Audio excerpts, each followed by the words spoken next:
If you're heading out today, conditions will be dry and comfortable. And the UF forecaster, Brian Boggiano, a little bit on the warm side today, but the main thing is it will be dry. And that's because as Hurricane Maria moves to the north, we're going to see a dry air mass being lifted down, or moved down to the south. And right now we are nestled between an area of low pressure that's an upper level low to our west. And here's Hurricane Maria off to the east, offshore. And here we are nestled between this dry air mass right here, between that low and Maria, and that pattern will stick around as Maria continues to move to the north. We are going to see drier air continue to move south through this week. So here's Maria moving to the north away from north central Florida, and we're going to see that dry air starting to move in by Tuesday, and this will continue through the middle of the week. Notice by Wednesday, still dry, pleasant air in place, and this will also be the same for this afternoon. In fact, looking for today, our temperatures will be in the mid 80s though, still by 6 p.m.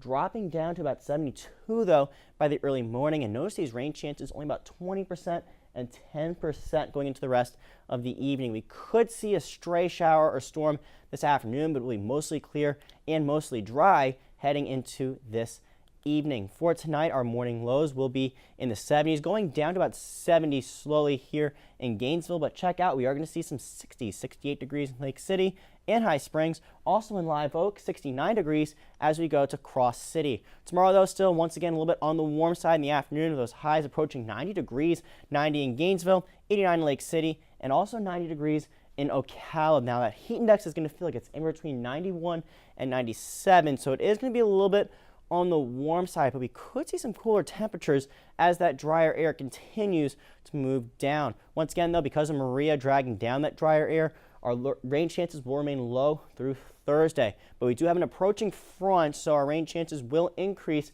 just in time for the weekend. And speaking of Maria, it's moving north, not a direct threat to north central Florida, but if you are on the beaches, there is a rip current risk. And Lee is not a threat at all to Florida or any landmass as it is. Now that dry pattern does continue through Thursday. We will see some morning lows also sneaking into the 60s within this dry pattern. By Friday and Saturday, that cold front will actually get very close to north central Florida, but will it actually make it here?